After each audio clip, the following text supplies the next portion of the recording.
Hello, my name is Jasmine Lee, and I am not your mama's astrologer.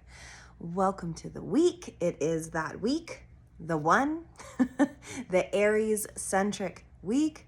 Whew, we have not had this many planets in Aries since 1821. 1821. Let that sink in for a moment. It's been a while. It's been a hot minute. And the same planets, never, that we can quantify in our short history as human beings. So, kind of a big deal.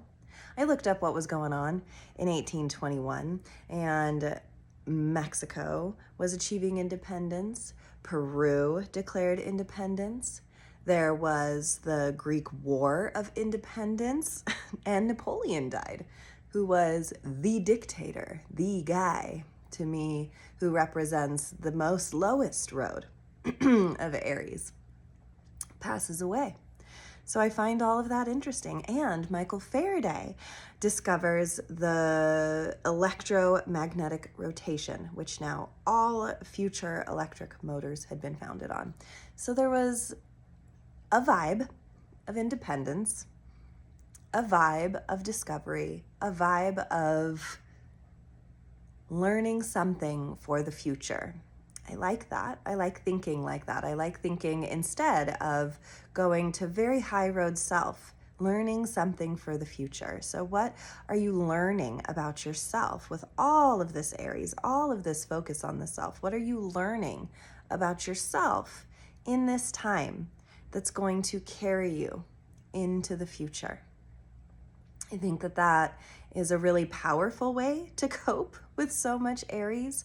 I think that there's going to be that feeling of, gosh, you know what I think of? The weird visual that came up just now was when you put a bug in a jar and a fly, and it's bouncing on the corners and the walls and it's trying to break free. It is that contained, frustrated energy. I think that we all might be feeling that a lot this week. This feeling of frustration, that we're quicker to feel irritated, that we're quicker to feel invalidated, that we're quicker to get our feelings hurt, that we're quicker to anything that has to do with how we are presenting in the world right now. I think that there is this really intense desire for forward motion, but that doesn't always mean that forward motion is what we get. Sometimes we have to deal with the crap that is residual before we can move forward. And when I see a congestion of planets like this, I can oftentimes say that, yeah, to forward motion, but there's so much energy happening in one area of our lives that it is very important to take some quiet every single day.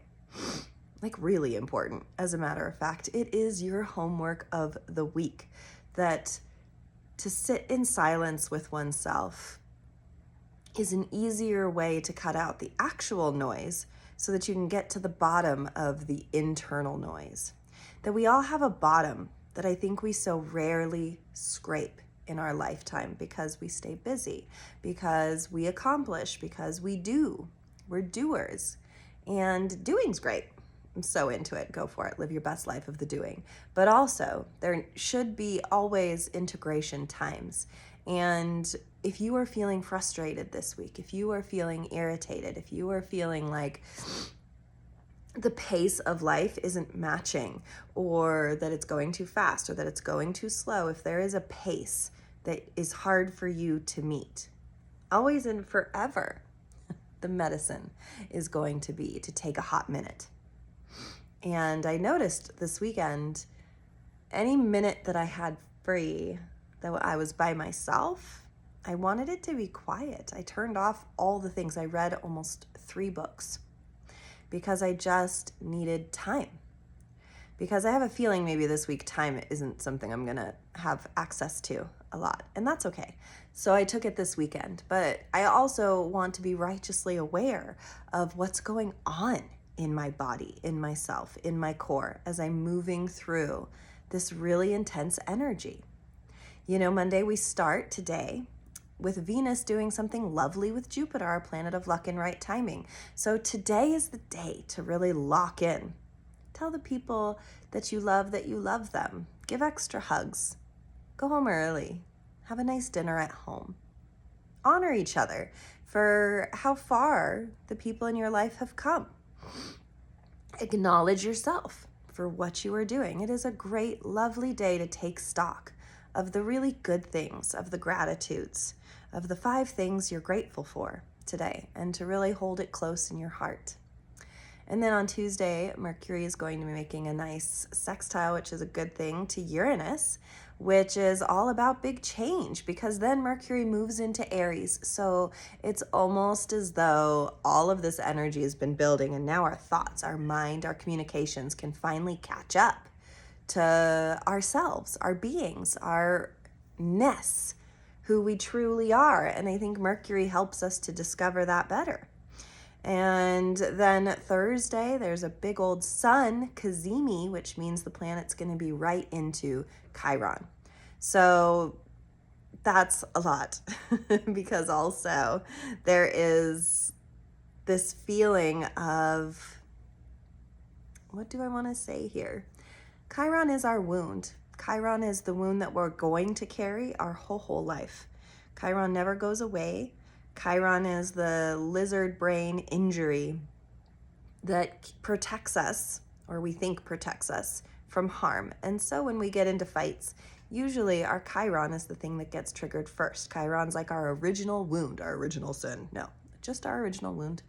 And when the sun highlights it, all of the sudden, all of this Aries business kind of makes sense. You're like, oh, you start to see that wound inside yourself clearer and easier, because Mars is here, our planet, our warrior, is here to transform it, is here to move it. Mars is going to be doing something with Pluto that same day, a good thing with Pluto, another sextile. And so there's going to be this ability, capability, wondering, wandering, wanting, leaning into self-discovery. And self-discovery isn't always the good parts of ourselves.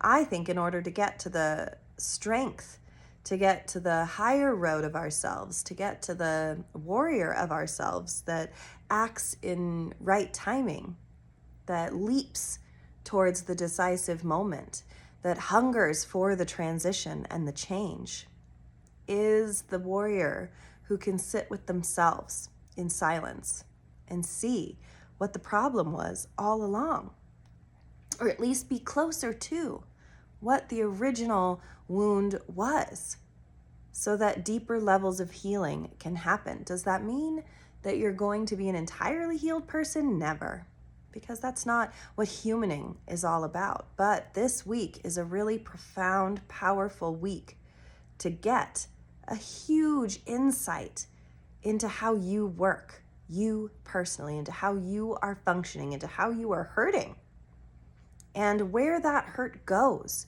in the microcosm of your life. And that's kind of profound. And it also can be kind of ouchy, and it also can be kind of dicey, and it also can feel frustrating, and it also can look like a big fight, and it also can look like you're losing something, or it also can feel very confusing, or it also can just hurt a lot. So it is that week where I will always lean into letting it be, allowing it to be. Understanding it deeper means not having to change it in the moment of discovery. I always wonder what a great discoverer thinks when they first see something brand new that no one's ever seen before, that they know is groundbreaking. That when Faraday discovered this electromagnetic rotation, what were his thoughts about it? All of his hard work, all of that desire and neutrality one has to have in order to get to a product, in order to get to something new, is so profound. And what if you are the invention? What if that's you? You are your own invention. And maybe this week you'll discover something extremely profound. And my advice to you is to sit with the profundity of it and allow it to be so. Before you have to move it, before you have to change it, I want you to just feel it, to just feel inside of you. I've been going to yoga, and I don't always love it because my body doesn't always love it because I'm old. I don't know. It's hard. But in my final resting pose, this visual has been coming to me of like vines and roots and things growing outside of me as a result of what's growing inside of me. It's been this really like super specific, profound visual that I've been having for the last few weeks. And I've been ending my practice thinking, is this a manifestation? Or is this just what's up inside of me? It's my own inner weird little invention that I'm wondering about. What's growing, what's taking root, what's blossoming, but I don't know yet. I just know that it's happening, and it's kind of a weird visual, but it does feel like I am becoming a more rooted person inside of whatever this growth process has been for myself.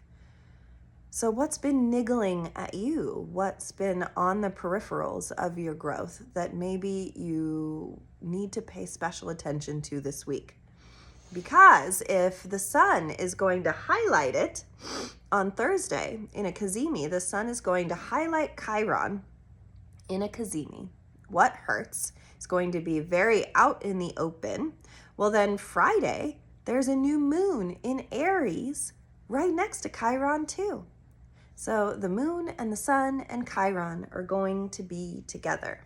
So then our emotions get involved. But it is a new moon. So there is something about that. There is a freshness, a newness, a desire towards discovery, towards invention, towards a deeper understanding of what's hurting. It doesn't sound super fun when I say it because, you know, we can all understand what's hurting, but how do we fix it? And my invitation to you is maybe we don't fix it. My invitation to you is maybe we don't fight against it, which I think all these planets in Aries, there's going to be so much desire to fight back. But a peaceful warrior doesn't have to fight back. A peaceful warrior can sit back and start strategizing and start imagining what's rooting down inside of you due to the knowledge now of what is deeply hurting within you. So that's kind of a hard assignment if you ask me. But what I will say is that Mars sextiled Pluto the day before on Wednesday. So our warrior was ready for transformation. And then this day on the new moon Friday, Mercury is going to sextile Pluto, which is our thoughts and our communications ready to transform. So I will say there is all this readiness, but you can stand at the edge and you're the one that has to jump.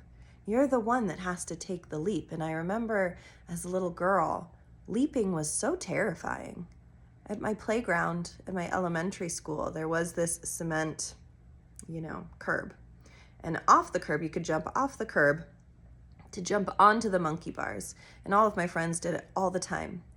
And I have this memory of day after day, me standing on that curb with my arms poised and my knees bent, ready to do that, ready to jump and grab the bars. But the fear of that in between, the fear of what happens in between me jumping and in between me catching something felt really insurmountable. And I would get paralyzed by the fear of the unknown, by the fear of what would happen if I fell, by the fear of what would happen if I scraped my knee. I was really afraid of injury. I've never even broken a bone in my life, I think, because of this fear. And so it took me a really long time to jump. And when I finally did it, listen, you guys, this was not a big jump. It was like right there. It was so easy. Nothing bad happened. I grabbed the monkey bars. Now, though, did I grab the monkey bars because it was so easy? Or Did I grab it because I had envisioned myself doing it so many times first?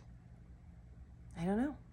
I'll never know. Little me thought that there was a very big distance to cross, and it was really scary. Adult me now knows what that curb looked like to the monkey bar ratio and was like, girl, you were going to hit it one way or the other. It was going to be fine. But the process of little me doing that, visualizing it, sticking with it, even though it was scary, even though I'm sure my friends were judging the heck out of me, that was my process. And that's what this week is. It's just a process. And I want you to sit with what hurts, or sit with where your blind spots are, or sit with what you're afraid of, and get more neutral about it.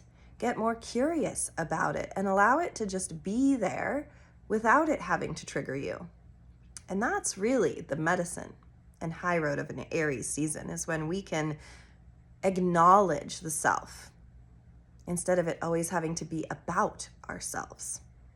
If you don't feel seen, if you don't feel like you're getting enough attention, if you don't feel like enough is happening in your life, if you don't feel like you've accomplished enough, that's Chiron Aries coming up. That's the pain. That's the wounding around what you're actually needing, which is what?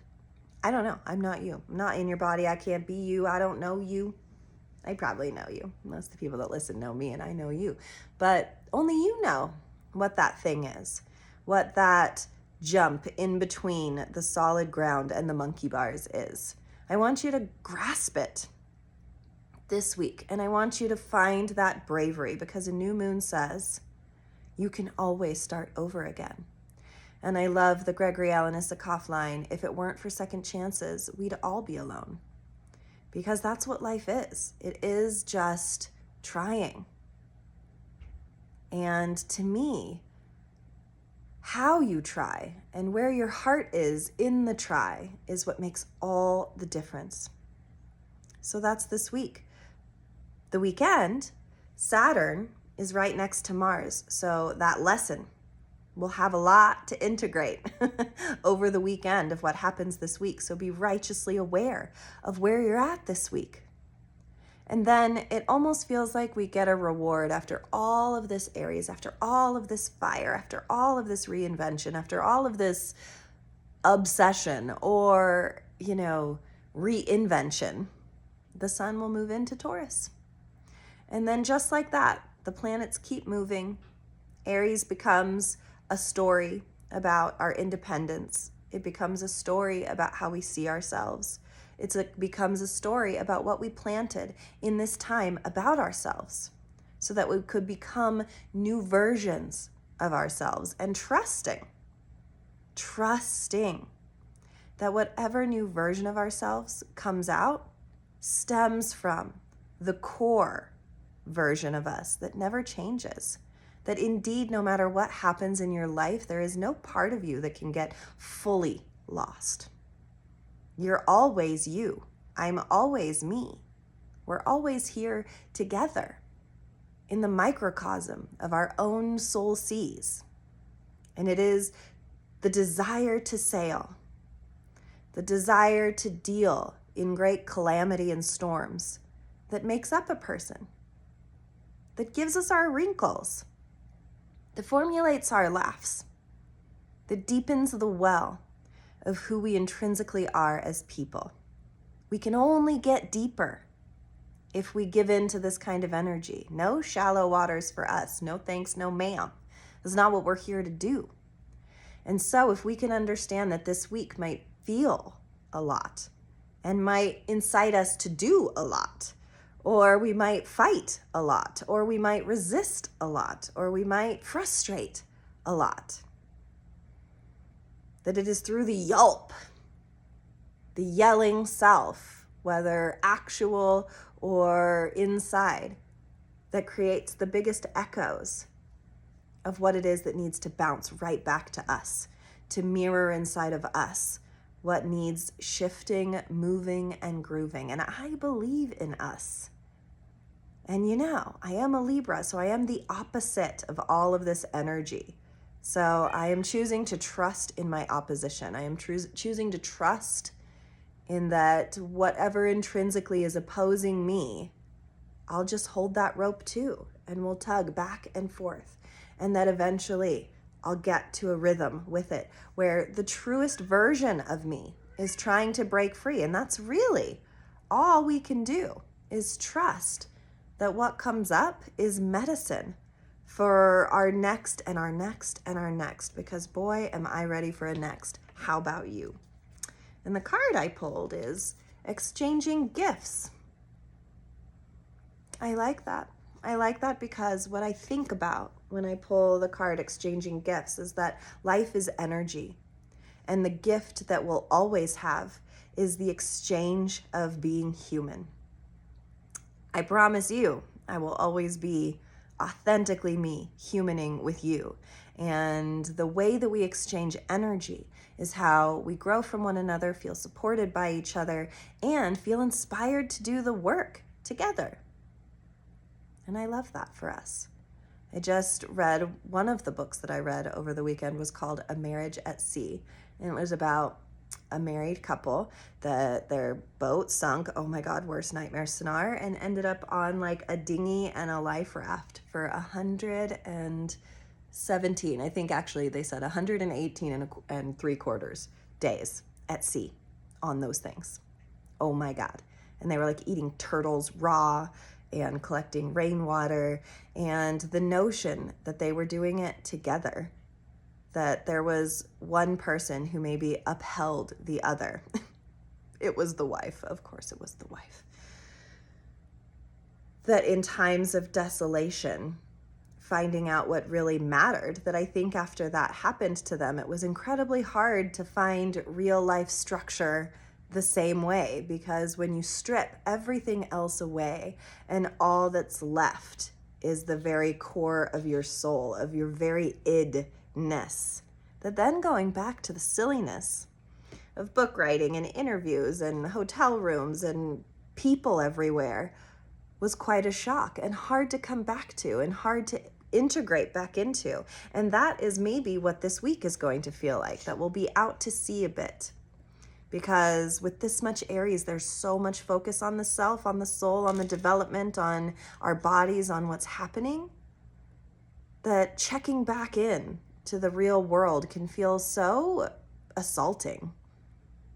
So I end where I began. Taking time for quiet is really what the medicine will be. And maybe allowing some tears, allowing the pain, allowing the fight, allowing things to break, so that that beautiful root system can get watered. Because truly the inside of us only gets watered when we allow our life lessons to feed us rather than make us afraid. That they allow the mistakes we make or the hardships to nourish us, to be the thing that inspires us rather than the thing that keeps us scared. So I'll jump if you jump. It's just some monkey bars. Thank you so much for listening. Please, indeed, if you could do me a solid and share me with one friend, just one friend that you know that you think would benefit from my podcast, I so very much would be grateful. Being shared with your close people makes me feel closer to you. Thank you for listening, and I will see you next week.